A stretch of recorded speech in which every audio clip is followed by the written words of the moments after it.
नमस्कार, मी तेजस्विनी. तुम्हा सर्वांचं आपल्या चॅनेलवरती पुन्हा एकदा अगदी मनापासून स्वागत आहे. सर्वांना श्री स्वामी समर्थ. आय होप की तुम्ही सगळेजण मस्त आणि मजेत असाल. स्वामी महाराज तुम्हा सर्वांच्या मनातल्या चांगल्या इच्छा पूर्ण करू देत. आजचा हा जो व्हिडिओ आहे तर तो शेवटपर्यंत नक्की कंटिन्यू करा आणि व्हिडिओ तुम्हाला कसा वाटला ते सुद्धा कमेंट करून मला नक्कीच सांगा. आणि जर व्हिडिओ तुम्हाला आवडला असेल तर चॅनेलला लाईक, शेअर आणि सबस्क्राईब करायला मात्र विसरू नका. तर चला तर मग आजच्या व्हिडिओला सुरुवात करूयात. तर सुंदर दिवसाची सुंदर अशी सुरुवात झालेली आहे आणि आज सकाळी चाललेलं आहे स्वयंपाक आवरण्याचं काम. तर आधी चपात्या वगैरे सगळ्या म्हटलं बनवून घ्याव्यात, कारण आमच्या इथे नाश्त्यामध्ये सगळ्यांना लवकर नाश्ता करायची सवय आहे. त्याच्यामुळे म्हटलं चपाती वगैरे लवकर बनवून ठेवली की मग कसं कोणाला नाश्ता वगैरे करायचा असेल तरी पण मग करता येतो. आणि मग आज भाजीसुद्धा बनवलेली होती. तर आज भाजीमध्ये मी फ्लावरची भाजी बनवलेली होती. आता म्हटलं अजून एखादी काहीतरी भाजी बनवूयात, कारण की फ्लावरची भाजी जास्त सहसा कोणाला आवडत नाही. पण आता भाजीलाच काय नव्हतं तर म्हटलं चला बनवूयात. आणि आता भाजीला बनवायचं म्हटलं ना, हा खूप मोठा प्रश्न असतो. आता कोणाला कोणती भाजी आवडते तर कोणाला कोणती भाजी आवडते. पण काय करणार, आता आपल्याकडे सुद्धा पर्याय नसतो. जे घरामध्ये अवेलेबल असतं तेच आपल्याला बनवावं लागतं. आणि रोज रोज नवीन तरी काय बनवायचं. तर थोडीशीच भाजी मी बनवलेली होती. म्हटलं जर आवडली तर खातील, नाहीतर मग आम्ही दोघी तर काहीही खातो, आमचं असं काहीच नसतं. पण मग बाकीच्यांना कोणती भाजी आवडते नाही आवडत, तर त्याच्यामुळे मग म्हटलं नंतर ना आपण एखादी एक्स्ट्राची भाजी बनवूयात. तर म्हटलं आधी ही भाजी वगैरे बनवून घ्यावी आणि त्यानंतर ना मग म्हटलं बघूयात. तर आता चपात्या वगैरे म्हटलं पटकन बनवून घ्याव्यात. आणि चपात्यांचं कसं होतं, आपण एकदा पीठ वगैरे व्यवस्थित असं मळून ठेवलं ना की पटकन आपल्या चपात्या लाटल्या वगैरे जातात. आणि पीठ छान असं मऊसूद असलं ना की चपात्यासुद्धा खूप जास्त छान अशा फुगतात आणि जास्त वेळ ते मऊसूदसुद्धा राहतात. आणि अशा फुगलेल्या चपात्या पाहिल्या ना की खरंच खूप जास्त छान वाटतं. आणि स्वयंपाक करताना मग म्हटलं पटकन सगळं आवरूयात, म्हणजे बाहेरची जी काही माझी रोजची कामं असतात तर म्हटलं ती सुद्धा आवरता येईल. आता सध्या आहेत ना इतका जास्त उन्हाळा आहे ना की काही विचारायलाच नको. म्हणजे थोडा वेळ जरी जास्त किचनमध्ये उभं राहिलं ना तरी सुद्धा असं वाटतं की पटकन बाहेर हवेमध्ये जाऊयात. इतकं जास्त उकडतंय ना की काही विचारायलाच नको. आता पुढचा महिना तर कसा जातोय आणि कसा नाही काय माहिती. तर आता भाजी झालेली होती तर मग लगेचच म्हटलं ती भांड्यामध्ये काढून ठेवूयात, म्हणजे किचनवरती येत ना जास्त पसारा वगैरे होत नाही. आता जेवढा काही स्वयंपाक मी सकाळचा करते ना, जे काही असेल ना भाजीमध्ये ते सगळं मी छोट्या भांड्यांमध्ये असं काढून ठेवत असते, म्हणजे जास्त पसारा वगैरे होत नाही आणि भांडीसुद्धा पटकन आपल्याला रिकामी करून घासता येतात. नाहीतर मग काय होतं, किचनवरती जर जास्त भांड्यांचा पसारा असला ना तर पूर्ण किचन आपलं भरल्यासारखं वाटतं आणि असं सुटसुटीत किचन पाहायला सुद्धा खूप जास्त छान वाटतं. त्याच्यामुळे जेवढा काही स्वयंपाक असेल ना तेवढा सगळा मी काढून घेत असते आणि मग सगळी भांडी वगैरे रिकामी करून ती क्लीन वगैरे करून ठेवत असते. तर आता म्हटलं किचनमधलं स्वयंपाकाचं काम झालेलं आहे, पण बेडरूममधलं आवरावरीचं काम माझं राहिलेलं होतं. तर मग आधी बेड वगैरे सगळा व्यवस्थित असा लावून घेतला आणि त्यानंतर मग म्हटलं थोडंफार जे काही पसारा वगैरे असेल तो सुद्धा आपण आवरून घेऊयात. आता ही रोजची दिनचर्या असते. सकाळचा स्वयंपाक झाला की पहिल्यांदा साफसफाईच्या कामाला लागायचं. आता रोजच्या रोज जरी आपण सगळं व्यवस्थित जागच्या जागेवर ठेवलं ना तरी दुसऱ्या दिवशी पुन्हा ते आहे तसंच इकडे तिकडे होऊन जातं. पण रोजची कामं जर रोजच्या रोज आवरली ना तर घर आपलं छान स्वच्छ असं दिसतं. आता जर एक दिवस जरी आपण आवरलं नाही ना तरी तुम्हाला माहितीच असेल पूर्ण घराची अवस्था ही वेगळी होऊन जाते.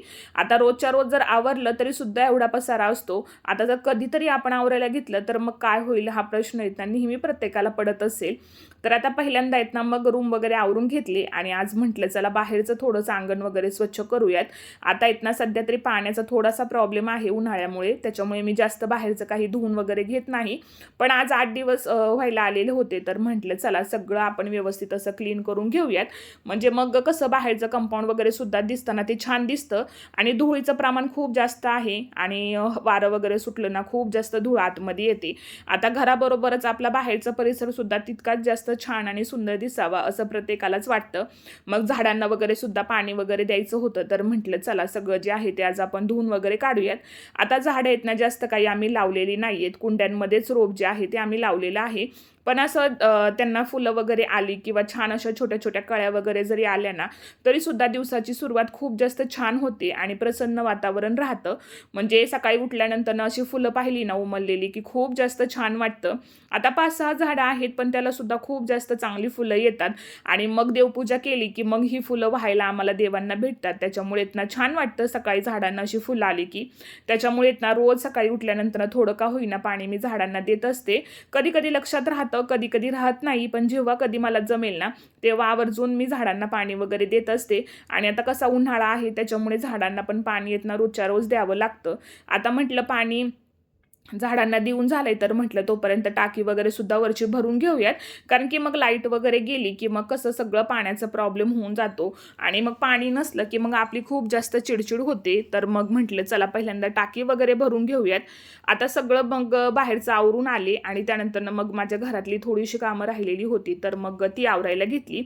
आता आईंची देवपूजा वगैरे झालेली होती तर मग म्हटलं चला तोपर्यंत आपण आपलं हे जे काम आहे तर ते किचनमधलं थोडंसं राहिलेलं होतं तर ते आवरून घेऊयात. आता ओट्यावरती जेवढा काही पसारा वगैरे असतो ना तर तेवढा सगळा मी व्यवस्थित असं आवरून वगैरे ठेवत असते, जेणेकरून मग सगळं जागच्या जागेवरती ठेवलं तर मग ते दिसताना सुद्धा छान दिसतं आणि मग आपल्याला सुद्धा सगळ्या गोष्टी जागच्या जागेवरती सापडतात. आता घर जर स्वच्छ ठेवायचं असेल, प्रसन्न ठेवायचं असेल तर सगळ्या गोष्टी घरामध्ये जागच्या जागेवरती ठेवल्या ना तर आपोआपच घर सुद्धा छान दिसतं आणि आपलं मन सुद्धा प्रसन्न राहतं. आणि सगळ्यात महत्त्वाचं म्हणजे जेव्हा आपल्याला छान वाटेल किंवा आपल्या मनाला प्रसन्न वाटेल तेव्हाच आपण आपलं घर जे आहे ते प्रसन्न ठेवू शकतो. जर घरातील गृहिणीचीच काम करताना चिडचिड होत असेल किंवा मग आपल्याला जर काम करताना नकोसं वाटत असेल ना तर मग घरामध्ये सुद्धा त्याच प्रमाणचं जे वातावरण आहे तर ते तयार होतं. आणि सकाळची दिवसाची सुरुवात ही आपल्या छान पद्धतीने झाली पाहिजे तरच आपला पूर्ण दिवस जो आहे तो चांगल्या पद्धतीने जातो. सकाळची सुरुवातच जर खराब झाली किंवा सकाळी जर आपल्याला काम करावंसं वाटत नाहीये किंवा कोणत्याही गोष्टीवरून जर आपली चिडचिड होत असेल ना तर पूर्ण दिवस आपला हा तसाच जातो. त्याच्यामुळे आपल्या दिवसाची सुरुवात ही चांगल्या पद्धतीने होणं हे तितकंच जास्त गरजेचं आहे. आता बरेचदा काय होतं प्रत्येक घरामध्ये ना असं बऱ्याचदा पाहायला मिळतं की सकाळी उठल्यानंतर छोट्या छोट्या गोष्टींवरून भांडणं होत असतात किंवा मग वादविवाद होत असतात आणि मग काय होतं पूर्ण दिवस आहे ना आपला त्याच पद्धतीचा जातो. म्हणजे सकाळी जर घरामध्ये भांडणं वगैरे होत असतील किंवा छोट्या गोष्टींवरून किरकिर होत असेल तर मग पूर्ण दिवस आपला हा त्याच पद्धतीचा जातो, काहीच करावंसं वाटत नाही. आणि वास्तू नेहमी तथास्तु म्हणते, म्हणजे आपल्या घरामध्ये आपण जे काही शब्द बोलतो तर आपण ज्या पद्धतीने बोलतो ना ते त्याच पद्धतीने होतात. मग ते मोठ्यांच्या बाबतीत असू देत किंवा लहानांच्या बाबतीत असू देत. त्याच्यामुळे ना घरामध्ये बोलताना आपण कोणत्या पद्धतीने बोलतोय हे खूप जास्त महत्त्वाचं आहे. जर तुम्ही घरामध्ये बोलताना वाईट शब्द बोलत असाल, अपशब्द बोलत असाल तर त्याच पद्धतीची वास्तू आपल्याला तथास्तु म्हणते आणि सगळ्या गोष्टी आहेत ना त्याच पद्धतीने होत राहतात. आता घरामध्ये जर लहान मुलं असतील किंवा मोठी मुलं असतील त्यांच्यासमोर आपण ज्या पद्धतीने वागतो किंवा ज्या पद्धतीने बोलतो तर मग मुलं मोठी झाल्यावरती सुद्धा ती सुद्धा त्याच पद्धतीने वागतात, तसेच बोलतात. त्याच्यामुळे ना घरामध्ये बोलताना व्यवस्थित विचार करून बोलायचा आणि आपल्या दिवसाची सुरुवात ही चांगल्या पद्धतीने झाली पाहिजेत. आणि सकाळी जर तुम्ही फ्रेश असाल ना तर पूर्ण दिवस तुमचा तसाच जातो. आणि जर आपला मूड चांगला असेल, घरातल्या सदस्यांचा मूड चांगला असेल ना तर आपल्या घरामध्ये आपोआपच छान आणि प्रसन्न वातावरण जे आहे ते तयार होतं. सकाळी उठल्यानंतर देवपूजा केली की देवासमोर धूप अगरबत्ती असं लावलं ना तर घरामध्ये सुद्धा छान सकारात्मक पॉझिटिव्ह वातावरण आपल्या तयार होतं आणि पूर्ण दिवसभर मग ते वातावरण तसंच राहतं. आणि घरामध्ये कसं छान पॉझिटिव्ह वातावरण तयार राहिलं की आपोआपच आपल्या घरामध्ये प्रसन्न वातावरण तयार होतं. सकाळी उठल्यानंतर छान खिडक्या वगैरे ओपन करून ठेवायच्या, जेणेकरून बाहेरची मोकळी जी हवा असते ती आपल्या घरामध्ये येईल आणि छान शुद्ध हवा आपल्या घरामध्ये सुद्धा खेळती राहते. फरशा वगैरे क्लीन करताना त्यामध्ये तुम्ही मिठाचं पाणी टाकू शकता, लिंबू पिळू शकता किंवा मग एखादं लिक्विड वगैरे टाकून फरशा वगैरे क्लीन करू शकता. आता मिठाच्या पाण्याने फरशा क्लीन केल्या की आपली जी काही निगेटिव्ह एनर्जी असते ना घरातील ती सगळी बाहेर जाते आणि हे मी बऱ्याचदा व्हिडिओमध्ये सुद्धा शेअर केलेलं आहे. त्यानंतर ना आपण उंबऱ्यावरती सुद्धा हळदीचं लेपन जे आहे ते आठवड्यातून एकदा किंवा दोनदा करू शकतो. आणि घरामध्ये कसं जर तुम्ही स्वच्छता ठेवली ना, घराची जर क्लिनिंग मेंटेन असेल ना तर आपोआपच आपलं घर जे आहे ते स्वच्छ आणि प्रसन्न दिसायला लागतं. आता सदा जर घरामध्ये कोपऱ्यांमध्ये धूळ असेल किंवा जाळ्या वगैरे झाल्या असतील आणि त्या जर आपण क्लीन नाही केल्या ना तर मग घरामध्ये सुद्धा निगेटिव्ह एनर्जी ही येतेच येते. त्यामुळे ना आठवड्यातून एकदा का होईना आपण आपलं सगळं घर जे आहे ते व्यवस्थित असं क्लीन करून घ्यायचं. जाळ्या वगैरे ज्या काही झाल्या असतील ना तर त्या सुद्धा काढून वगैरे घ्यायच्या. तर चला असो, आता इथे ना दुपारच्या जेवणाची वेळ झालेली होती आणि दुपारच्या जेवणामध्ये ना मी आज खिचडी भात बनवलेला होता, कारण की जास्त काही जेवण वगैरे करण्याची इच्छा नव्हती आणि सध्या ना उन्हाळा सुरू आहे त्याच्यामुळे ना थोडंसं असं हलकं फुलकं जेवण घ्यावंसं वाटतं. आणि जास्तीचं जेवणसुद्धा जेवूशीच वाटत नाही, कारण की पाणीच आपण खूप जास्त प्रमाणात घेतो. त्यामुळे ना भूकसुद्धा इतकी जास्त काही लागत नाही.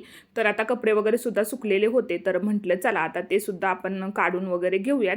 कारण की ना इतकं कडक ऊन आता सध्या पडतंय ना, की 1 तास जरी कपडे बाहेर ठेवली ना तरी सुद्धा ती लगेच सुकून निघतात. आणि मग जास्त वेळ ती उन्हामध्ये ठेवली तर त्यांचा कलरसुद्धा थोडासा असा पांढरट वगैरे व्हायला लागतो. म्हणून म्हटलं चला आता कपडे वगैरे सगळे काढून घेऊयात. आणि मग आता उन्हाचा कडाकासुद्धा इतका जास्त आहे की बाहेरसुद्धा जास्त वेळ थांबावंसं वाटत नाही. आता म्हटलं कपडे वगैरेंच्या घड्या वगैरे घालूयात आणि त्यानंतर मग म्हटलं थोडंसं आपलं जे काही काम आहे एडिटिंगचं, तर मग ते मी दुपारच्या वेळेमध्ये करत असते. आता सध्या ना ऊन इतकं जास्त आहे ना की खूप जास्त घरामध्ये सुद्धा गरम होते आणि बाहेर आलं की खूपच जास्त ऊन लागते, अशी आता सध्याची परिस्थिती आहे. तर चला असो, तर असं दुपारपर्यंत माझं सगळं जे रुटीन आहे ते अशाच प्रकारचं असतं. तर चला आजचा जो व्हिडिओ आहे तर तो मी इथेच एंड करते. आय होप की आजचा हा जो व्हिडिओ आहे तो तुम्हाला आवडला असेल. व्हिडिओ तुम्हाला कसा वाटला कमेंट करून मला नक्की सांगा आणि जर आवडला असेल तर चॅनेलला सबस्क्राईब करा. तोपर्यंत सर्वांना श्री स्वामी समर्थ.